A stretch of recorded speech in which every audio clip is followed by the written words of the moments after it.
So my next question I got for you. You ever feel like there was a mental war going on between who you could be in the streets versus who you are now? Yeah, I wouldn't necessarily say the streets, but last year, gambling heavy, wanting a fast money still when I had something good going for me. So kind of went through a little bit of depression, but not nothing too crazy, just knowing that you can't keep doing this and you got a bigger calling. So just had to really learn how to like sit back and relax and roll with what comes with the industry that I'm in. So I mean, gambling is a fun exercise when you win it. It's like when you hit it big, like what's if it ain't too much, what was the biggest you ever hit on something? I would say from FanDuel I hit for like 7,000. In the casino probably 3,000 or 4,000. And like that rush, like I be feeling like unless you really hit a million or like at least 100K, then it's like that's when we kind of looking at it like, dang, I realized I did that. But like when it comes to like anything under like 25, that money go like this, like this. Especially if you going double back and you want to do it some more. And then like I feel like most like for me, I'm Muslim, so they be like gambling is haram. Yeah. And the reason it's haram is because like that money, you feel like you earned it because you risked it. But it's like when you get it, even if you invested in something, like it started to look like that junk not even a good investment. Like the way that the money, like they tell us we can't even if I was to hit on the gambler for 10 bands, right? I'm not even allowed to put that into the masjid based on the way that the money came. Yeah. So it's like when you start getting it off the humble or off the hustle, like the real strength, like anything that's not haram, that's when you start to see it build like this, like this, like this, like this, like this. Cause you starting to be more smarter with it. Like, all right, this junk not coming back like that. You know what I'm saying? But I mean, to each his own, bro. Like gambling is a fun exercise. It's a good exercise for when you up, but when you go sit at that table and you started with the money you got, and then you going back to the ATM machine. And you gotta go put some more in. Like it started to get a little bit of that. But I mean, did you want to run like a gambling page or something? Like what you get what I'm saying? Nah, it was just for like personal games because I know when I was like on my gambling run, I know like I said probably like the 3 or 4K the most I made, but I could go make that. Again, 3-4 times, you know what I'm saying? 3-4 times, and it's so like fast and easy. Like I could probably make that in like an hour. You know what I'm saying? So it's like, when you put that in perspective, it's like you said, it's a risk, but it never panned out to be. You're never really gonna be up doing that. So I don't know. Like, it gotta be somebody that's up off of this though. Yeah, like it's probably somebody who probably go in there and win probably like 500 a day. But you add that up at the end of the week, it's 3,500. So it's a risk. They looking at it in a different light, I guess. Yeah. You hit your number. That's what it is. Cause I feel like that's the same thing with stocks. Yeah. In a way, cause like with options, I ain't gonna say it was the regular stocks. With options, when you hit your number, cause that's something that I've been learning. You hit your number, you better pull out. If you sit there and you think you're gonna get more than what you like, you playing with yourself at that point. Like you really put yourself on the line to just do what? Like get an extra band? Yeah. You know what I'm saying? And times I'd probably be down a band. I get my band back and then I try to get more. Revenge, it's that revenge. Like, man, I'm about to get another band on top of that jump. Now you back to two. Yep. It's the same every time. I don't even know how it go like that. I don't know if it's rigged or just your inner self know that that's what's going to happen, but you just can't accept it at that time. Yeah. Was there a specific day or moment you remember saying, "I'm not going out like that," and what happened? We talking like with that? I mean, whatever you feel like gave you that push to be like, this is it, bro. You know what I'm saying? Like, I'm done. I'm not having it no more. Today was the day that you looked in the mirror or you just woke up like, man, I can't keep doing this shit.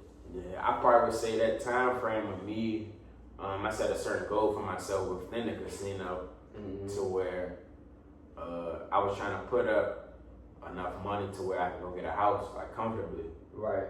With me losing a lot of money, I done worked, you know what I'm saying, and grinded for and put it into perspective. And then the bigger picture now would be me not buying that house and for me to go buy land and build my own house. So it was kind of like a blessing in disguise for, if I would have won, I would be in this situation that wouldn't have really have panned out. It would have been a light situation compared to what your mental had. Yeah. So everything, you know what I'm saying, everything happened for a reason. Everything do happen for a reason, bro. It really do.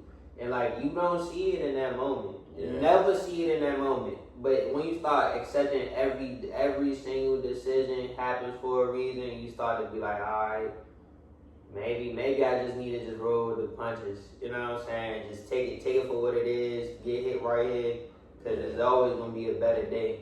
It's gonna be a better day. So let's talk about.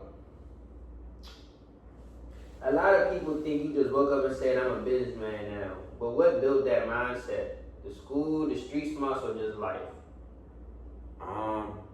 I would say a little bit of both, of everything that you said. With school, you kind of, the school systems, they pretty much, to me, they teach you how to work, how to go by systems. School system has always been a system. Is why they don't teach you certain stuff in certain curriculum. They don't teach you financial literacy. They don't teach you about taxes. They don't teach you how to do certain stuff.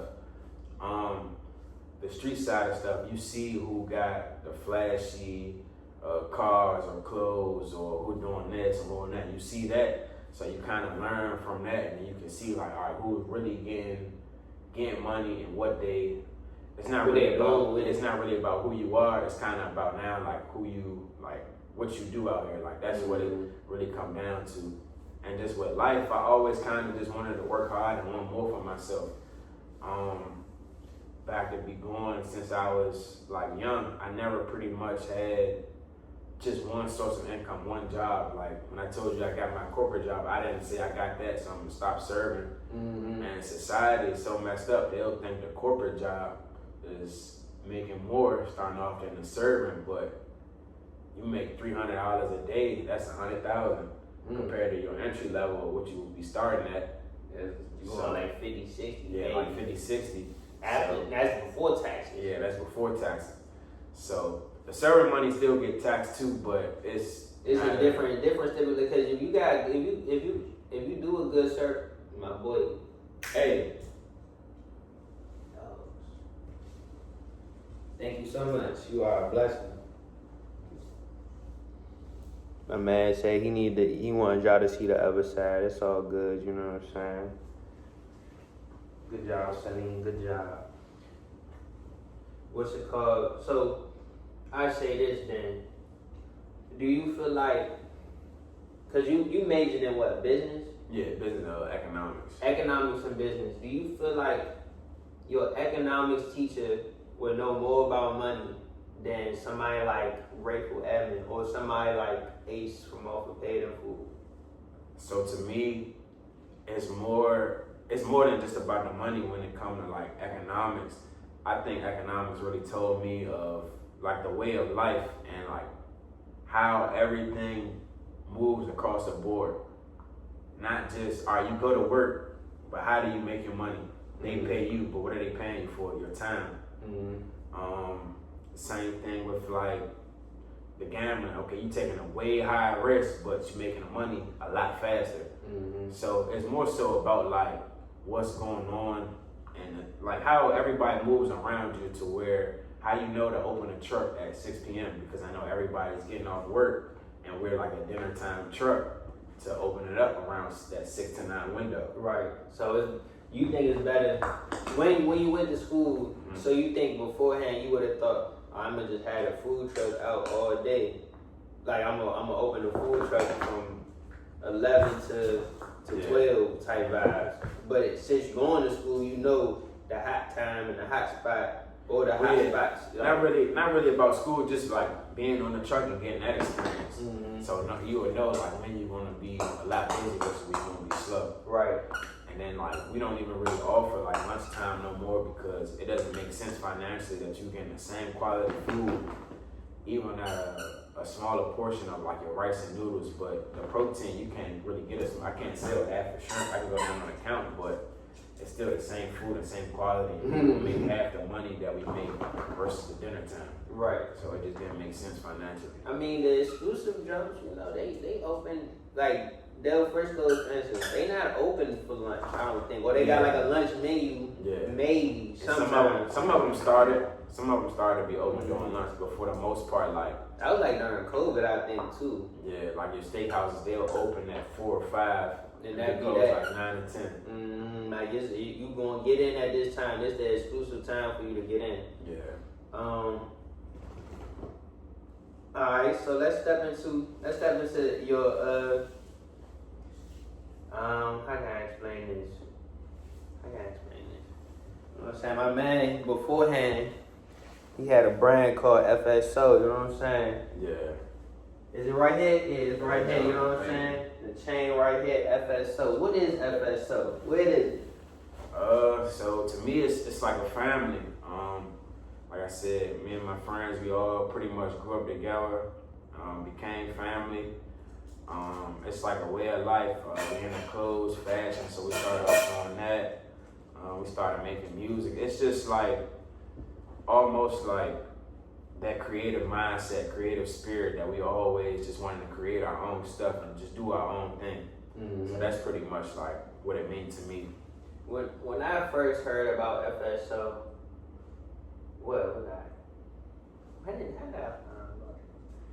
I think I had that already graduated high school, bro.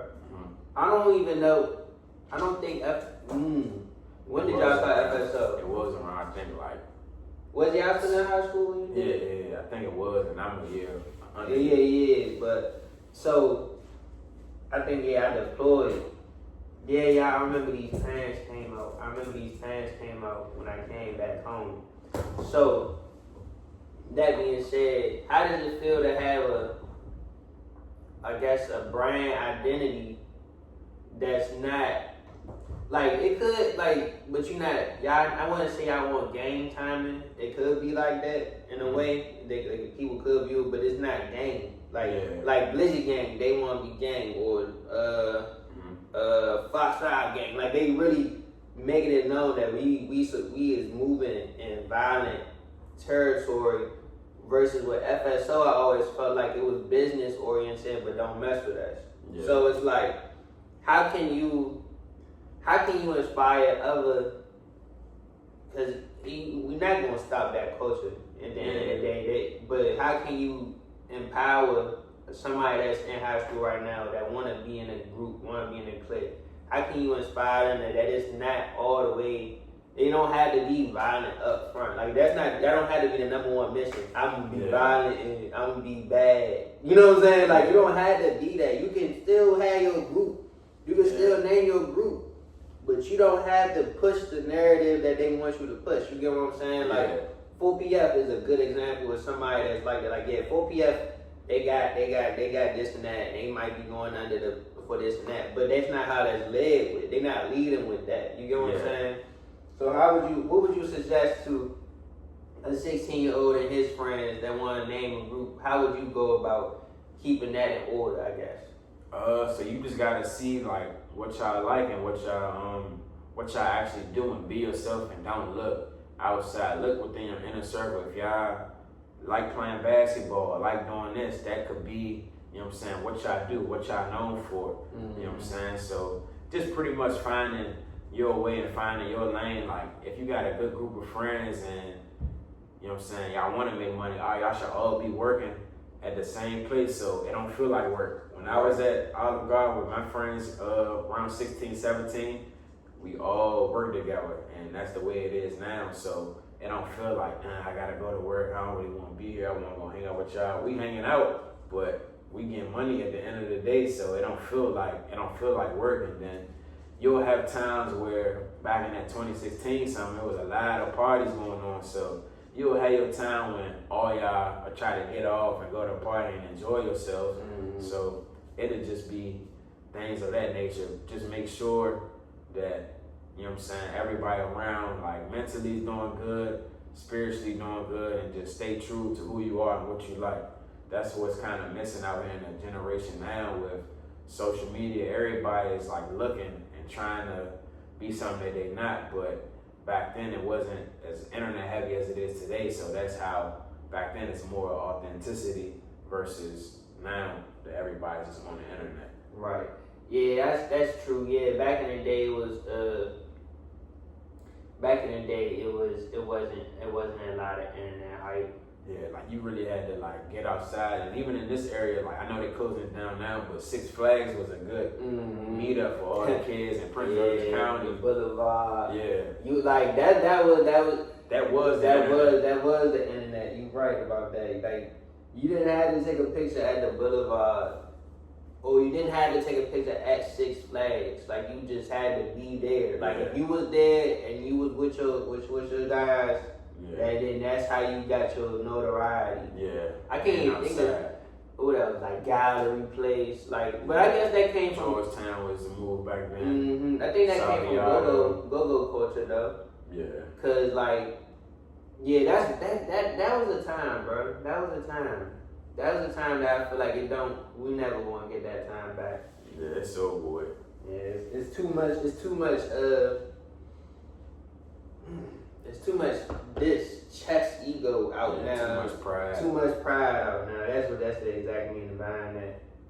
So speaking of the DMV, do you think growing up in the DMV helped you, or did you have to grow in spite of it? No, it definitely helped me. And like a lot of people, I talk to a lot of people who say like, I can't wait to leave the DMV. I want to go do this. I want to go do that. But this home at the end of the day, this where, you know what I'm saying, I know the most people. Economy wise, we live in a good economy.